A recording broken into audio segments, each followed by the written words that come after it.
My name is Elaine Carrington, and I turned 67 last spring. People in Charleston often describe me as steady, the kind of woman who keeps a vase of fresh magnolias on her desk and never raises her voice, even when the world tilts sideways. I've built my small event planning business with that same steadiness, one wedding and charity gala at a time. But that afternoon, as the sun slipped down over the harbor and my office windows caught the fading gold, all that calm cracked in an instant.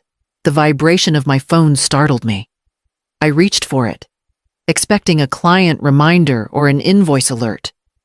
Instead, I saw my son's name on the screen, Ryan, followed by a short message that stopped my breath cold. Mom, Madison and I think it's better if you skip the engagement party. For a long moment, I simply stared at the words. The hum of the ceiling fan sounded louder, the room somehow smaller. I read it again, thinking I'd misunderstood, but no. The sentence stayed the same, tidy and final. I'd spent 3 months planning that party. I'd found the rooftop venue, secured the catering, and placed deposits from my own savings to keep costs down. Every detail, string lights, gardenias, linen napkins was chosen with love. Ryan had said I had a gift for making things look effortless. Now he was asking me not to come at all. A late breeze moved through the open window, carrying the smell of salt and old oak. I put the phone down on my desk and folded my hands, as if stillness might hold me together. I wanted to call him to demand an explanation, but my throat refused to form the words. Instead, I whispered, "All right then," the way a person does when there's nothing left to bargain for. Outside, the sky darkened to copper and ash. The street below glowed with the first evening lights, people heading to dinner, unaware of how quiet my office had become. I turned off the lamp, gathered my purse, and stepped out into the humid Charleston dusk, carrying silence heavier than any bouquet. Chapter 2. The Weight of Years. The evening air followed me home, clinging to my skin as I unlocked the door of the small house I'd lived in for over 3 decades. The quiet felt familiar, but not comforting. I slipped off my shoes and set my purse on the kitchen counter beside a stack of old bills, my hands moving out of habit. When Ryan was little, this house had been full of noise plastic dinosaurs on the floor, drawings taped to the refrigerator, laughter spilling from every room. After my husband, David, died suddenly of a heart attack, that laughter became my compass. Ryan was only 13, too young to understand what permanence meant. I promised myself he would never feel the world as empty as I did that night. By day, I taught art classes at the local community center, watercolor lessons for retirees, finger painting for restless children. By night, I worked banquets and charity events, arranging flowers and linens, memorizing how light fell across a table.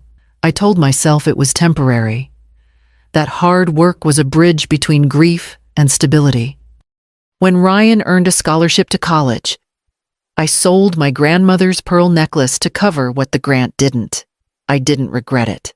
Watching him step across that graduation stage years later, I believed every sacrifice had found its meaning. He'd hugged me afterward, his voice low against my shoulder. "I'll make you proud, Mom." And he did, for a long while. His first job, his first apartment, the night he called to say he'd met Madison, all of it felt like proof that love and effort guaranteed respect. I'd been sure that raising him alone had built something unbreakable between us. Now, standing in this same quiet kitchen, that certainty felt like a story I'd told myself to keep the loneliness away. The rain began just after sunset, soft at first, then steady enough to blur the streetlights outside my kitchen window. I stood there for a while, the phone in my hand, watching droplets slide down the glass. My thumb hovered over Ryan's name. It had been 2 days since his message. Silence felt heavy, almost childish. But the need to understand pressed harder than pride. I pressed call. He answered on the third ring. Hey. Mom. His tone was flat, careful, like he'd been waiting for this. I got your text, I said quietly. I'd like to hear it from you, not the screen. He exhaled. Mom? It's just, Madison's parents want something a little more polished. They're hosting the engagement party. And, well, he paused. I could hear conversation in the background, laughter and clinking glasses. They have certain expectations. It's not personal. Not personal. The words hung between us, cruel in their politeness. I glanced around the kitchen, my worn wooden cabinets, the lace curtains I'd sewn myself, the photo of him at 12 holding a fishing rod on Folly Beach. My world wasn't polished, but it had built him. Madison's parents think I don't fit the image. I said, finishing what he couldn't. He hesitated. It's not like that. They just want everything to look elegant. A faint voice came through the limelight, hurried, unmistakably hers. Ryan, please, this is awkward. He mumbled something to her, but I'd already heard enough. I straightened, my voice calm. Then you should focus on making it the kind of evening they'll remember. Mom, it's all right, I said, cutting him off gently. I understand. The rain kept falling as I ended the call. Outside, the water pooled in the streetlights, bright and fragile, like something beautiful that could never be touched again. The night after the call, the tide was high, and the marsh behind my apartment shimmered beneath the moonlight. I sat at the small kitchen table with a cup of chamomile tea, trying to quiet my thoughts. The rain had stopped, but the air was still thick with it, heavy and salt-sweet. Bills were spread across the table, electric, property tax, and a final invoice from the caterer for Ryan's engagement party. I'd already paid the deposit weeks ago. The phone rang again, its sudden sound cutting through the stillness. The name flashing on the screen made my stomach tighten. David Carrington, my ex-husband. I hesitated before answering. Elaine, he said, his tone firm but falsely warm. I just got off the phone with Ryan. He's feeling the pressure. The Holts expect something big for the honeymoon. Maybe we could both help out a little. You know, family chipping in together. I leaned back in my chair, staring at the stack of envelopes. I'm not sure I understand, I said slowly. He's marrying into one of the wealthiest families in Charleston. David sighed. The sound, long and familiar. Yes, but appearances matter. Madison's parents are contributing plenty. It would mean something if you did too. A gesture. A gesture. That word sat bitter on my tongue. I traced a finger over the edge of the table, feeling the faint groove where years of writing checks had worn the wood. I've already helped more than enough, I said quietly. I covered the venue deposit, the flowers, half the catering. All things I wasn't even asked to do. There was a pause on the other end, followed by his clipped response. Elaine, don't make this difficult. It's for Ryan. You've always said family comes first. Family, the same word they used when they needed something. Never when they offered it. I know what I said, I replied, steady this time. But I've also learned that giving can turn into taking when no one notices it's always from the same person. Are you refusing? He asked, incredulous. I looked at the bills, the fading photo of Ryan on the mantel, the life I'd held together, piece by piece. Yes, David, I said softly. I've given enough. The line went silent. Outside, the marsh reeds swayed gently in the night breeze, and for the first time in years, the quiet didn't feel empty. It felt earned. By morning, the tension in my chest had settled into a quiet ache. I drove across town to Nora Weaver's flower shop, needing her steady presence more than I cared to admit. Nora and I had met 20 years ago at a charity gala I coordinated. She'd supplied the centerpieces and stayed late to help me clean up spilled champagne. Since then, she'd been my truest friend, equal parts. Sharp humor and stubborn kindness. The bell above her door chimed as I entered. The air smelled of magnolia and damp earth, a fragrance that clung to memory. She looked up from trimming a cluster of white roses, her hands moving with practiced grace. "You look like you slept in your thoughts again," she said. "I heard from David last night."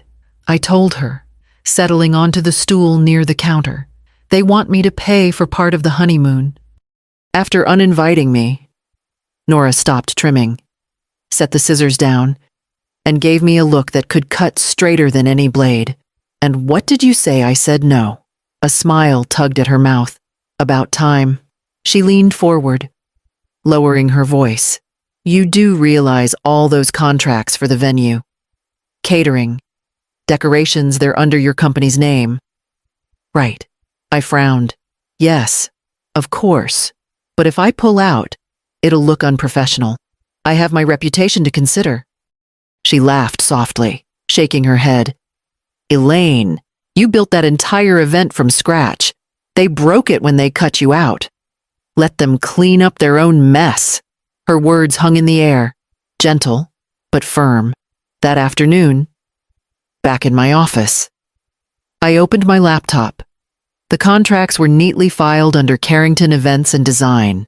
I began drafting short, polite notices to each vendor explaining that, due to personal reasons, the event would now proceed under Ryan Carrington's direction. Each message was calm, professional, and final. When the last email was sent, I sat back and exhaled. The silence felt different this time, less like defeat, more like a door closing with intention. The morning light crept pale and gold over Charleston as I parked at the airport. The air was still cool, carrying that faint, briny scent that always reminded me of summer mornings long ago. I found a seat in the corner of a small cafe near the gates, ordered black coffee, and opened my laptop. The cursor blinked on the booking page, waiting for me to make a decision. I searched for flights to Honolulu, then narrowed it to Oahu. The date I selected was deliberate, the same day as the engagement party. My fingers hesitated only once before pressing confirm. The ticket number appeared on the screen. Solid and real. Outside the glass wall of the terminal, planes rolled across the tarmac in slow, deliberate rhythm. I sipped my coffee, feeling something inside me settle, the quiet peace that comes when you've finally stopped arguing with what life has already decided. As I waited for the confirmation email to arrive, a memory rose unbidden. Ryan at 7 years old, standing knee-deep in the Atlantic surf, shrieking with laughter as the waves chased him. He'd turned back toward me then, hair plastered to his forehead, shouting, "Come on, Mom." Back then, I had always been the one to follow. Now, decades later, I was the one walking toward the water, just a different ocean, a different kind of freedom. Before closing my laptop, I opened my inbox and drafted one final message. To all vendors, please note that, effective immediately, the event will proceed under Ryan Carrington's direction. Thank you for your professionalism and understanding. I read it twice, then hit send. The sound of the departing planes filled the space around me, soft but sure, like the beginning of something I no longer needed anyone's permission to claim.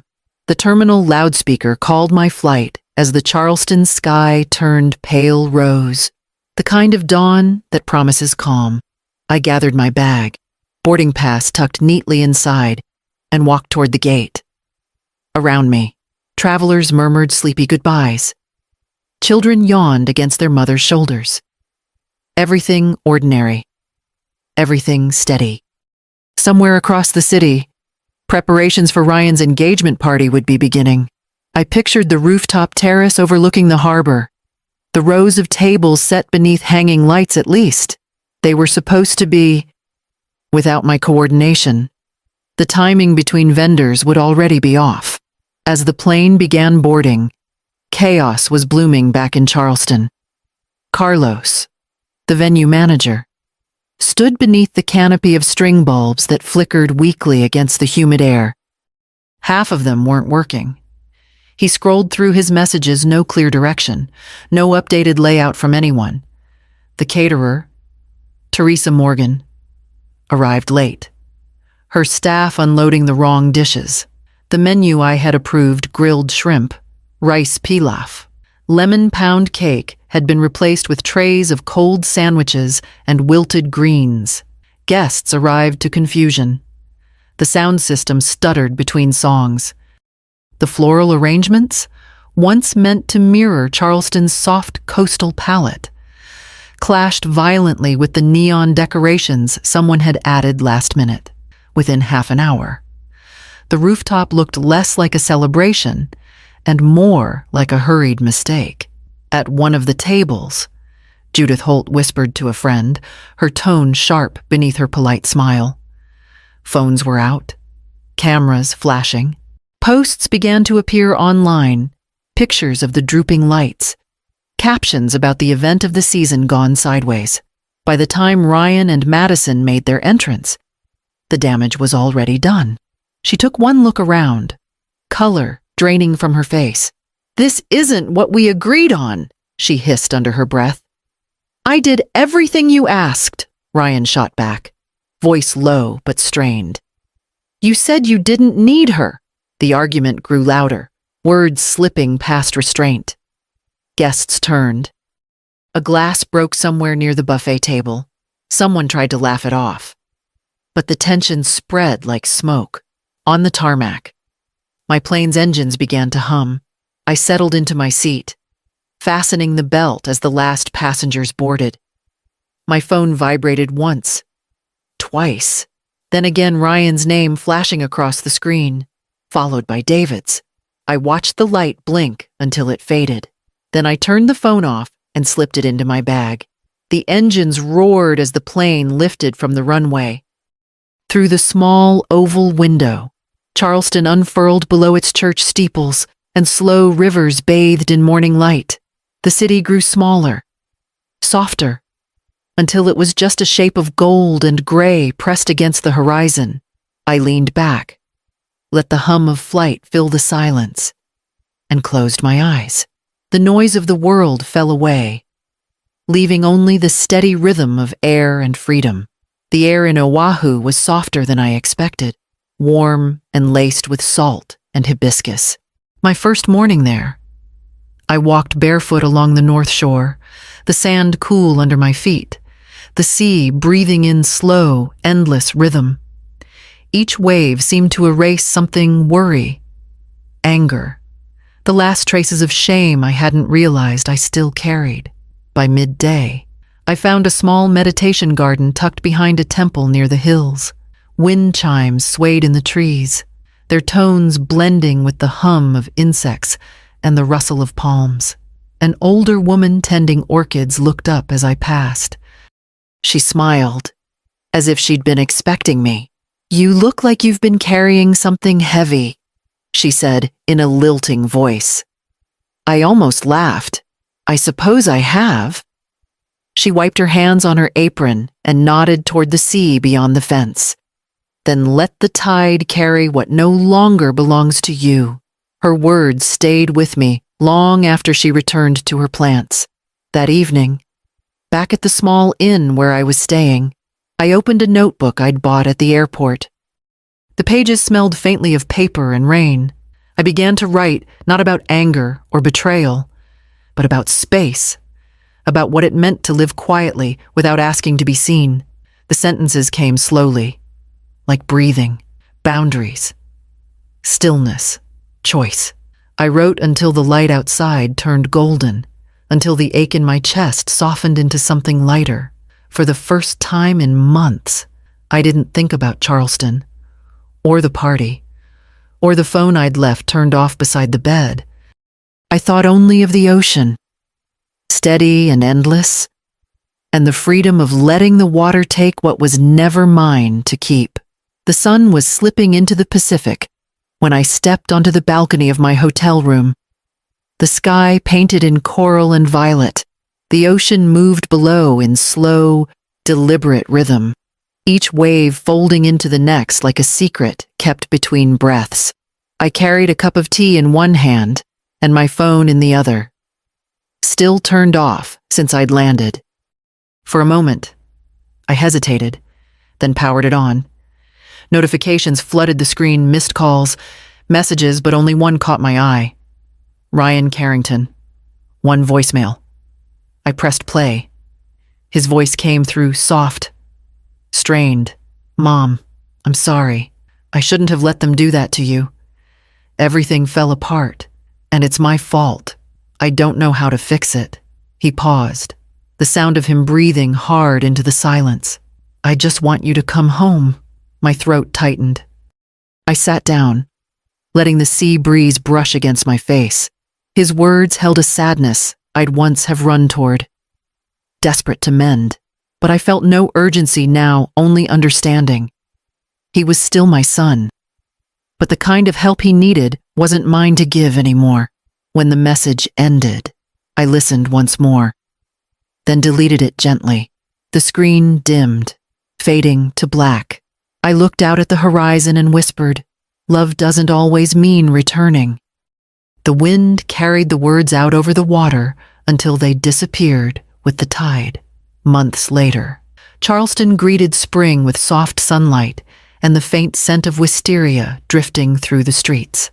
From my office window, the harbor stretched wide and calm, the water catching streaks of orange and rose as the day folded into evening.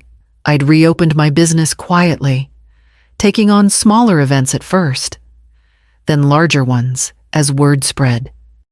The reputation I thought I'd lost had only deepened, steady, graceful, dependable. A young planner named Lily now worked beside me, eager and curious, her questions reminding me of the woman I used to be when everything still felt new. I found myself guiding her through details, timelines, lighting, the rhythm of a room passing on what I'd learned from years of chaos and beauty. The office had changed too. The clutter was gone, replaced by space and light. On the shelf above my desk sat 2 framed photographs, one of David, smiling beside the old sailboat we once restored together, and one of Ryan, taken years before all of this, his grin wide, sunlight on his face. I'd moved his picture there intentionally, not as an act of longing, but of peace. Sometimes, when I glanced at it, I still felt the echo of hurt, but it no longer hollowed me. It was simply part of the story, folded into the quiet rhythm of who I had become. As dusk settled, I turned off my lamp and stepped to the window. Across the harbor, the first lights flickered on, scattering gold over the darkening water. The air smelled of salt and new beginnings. I whispered, almost to the wind itself, "You're forgiven, but I'm free." Then I stood there until the last line of sunlight faded, content to let the evening hold me exactly where I was.